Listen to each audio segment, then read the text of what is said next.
नमस्कार दोस्तों, बहुत बहुत स्वागत है आज के इस वीडियो में। आज के इस वीडियो में 21,000 रुपए तक वेतन वाले कर्मचारियों को भी सामाजिक सुरक्षा देने का प्रस्ताव श्रम मंत्रालय ने तैयार किया है और इसे मंजूरी के लिए वित्त मंत्रालय के पास जो है वो भेजा है। तो जी दोस्तों, इसके लिए यहाँ पर ये जो अपडेट निकल कर आया है, तो उसी अपडेट के बारे में अभी मैं आपको इस वीडियो में जानकारी देने वाला हूँ। तो जी दोस्तों, जो 21,000 पाने वाले कर्मचारी है, तो उनको भी यहाँ पर सामाजिक सुरक्षा देने का ये जो प्रस्ताव है, जिसे श्रम मंत्रालय द्वारा तैयार करके वित्त मंत्रालय को भेजा गया है, तो उसके संदर्भ में ये जो अपडेट है, तो उसके बारे में अभी हम इस वीडियो में जानकारी लेने वाले हैं।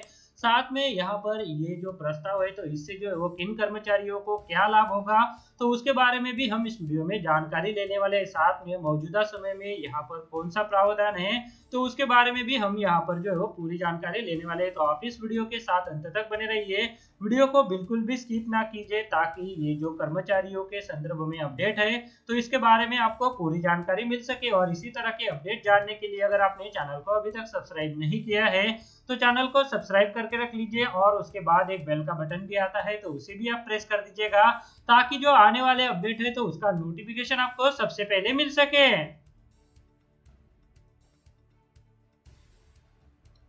तो चलिए, कर्मचारियों के लिए ये जो बड़ी अपडेट निकल कर आई है, जिसके तहत 21,000 रुपए तक वेतन वाले कर्मचारियों को भी सामाजिक सुरक्षा देने का ये जो प्रस्ताव है, तो उसे जो है वो वित्त मंत्रालय द्वारा तैयार किया गया है। तो जी दोस्तों, इसी के संदर्भ में ये जो अपडेट है, तो उसके बारे में अभी हम इस वीडियो में पूरी जानकारी लेने वाले हैं।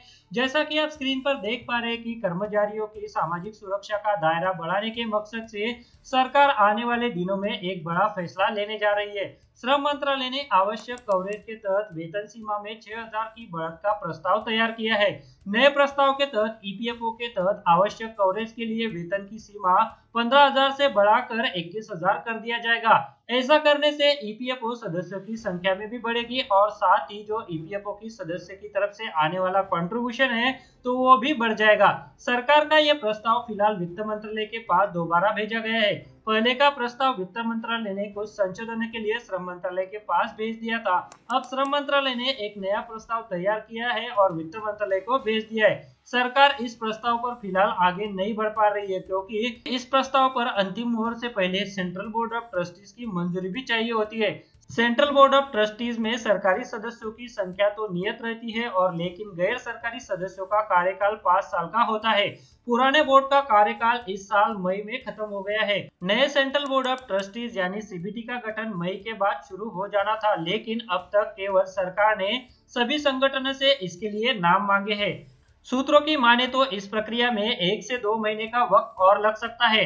इस बोर्ड के गठन के बाद ही कर्मचारियों से जुड़े प्रस्ताव को अमली जामा पहनाना शुरू किया जाएगा।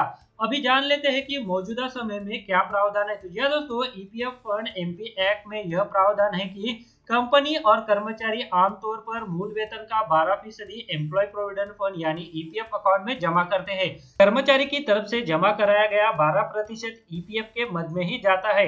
वही कंपनी की तरफ से जमा कराए गए 12% में से 8.33% एम्प्लॉय पेंशन स्कीम में जमा किया जाता है, जबकि बाकी बचे 3.67% हिस्से को ईपीएफ में निवेश किया जाता है।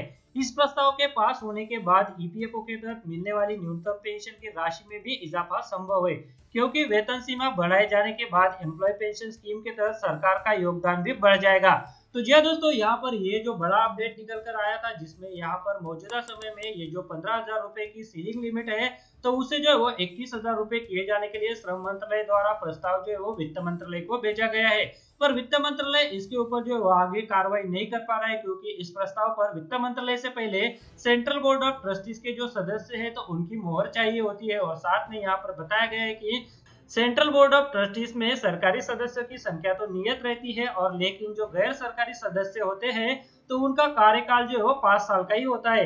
यह कार्यकाल अभी मौजूदा 5 मई को खत्म हो गया और नए सेंट्रल बोर्ड ऑफ ट्रस्टीज यानी सीबीटी का गठन जो है वो मई के बाद शुरू हो जाना था, लेकिन अब तक यह जो है वो शुरू नहीं हो गया है। सूत्रों की माने तो इससे जो है वो 1 से 2 महीने और लग सकते हैं, और इसी के बाद जो है वो कर्मचारियों से जुड़े प्रस्ताव को अमलीजामा पहनाना शुरू किया जाएगा। तो जी दोस्तों, आगे आने वाली सेंट्रल बोर्ड ऑफ ट्रस्टीज की बैठक में ये जो महत्वपूर्ण मुद्दे हैं, तो इनके ऊपर चर्चा हो सकती है।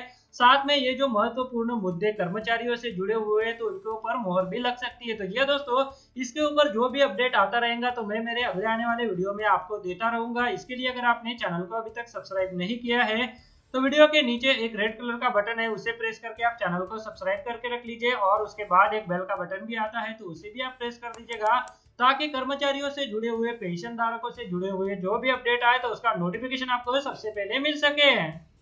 इस वीडियो को देखने के लिए आपका बहुत बहुत धन्यवाद। अगर आपको कोई सवाल है या फिर कोई कमेंट है तो आप इस वीडियो के नीचे जो कमेंट बॉक्स है वहाँ पे कर सकते हैं। और साथ में दोस्तों, अगर आप मेरे चैनल पे पहली बार विजिट करें तो मेरे चैनल को सब्सक्राइब कीजिए और जो उसके बाद बेल का आइकॉन आएगा उसे भी आप प्रेस कर दीजिए ताकि मेरे जो आने वाले वीडियोज़ है वो सबसे पहले आपको देखने को मिल सके।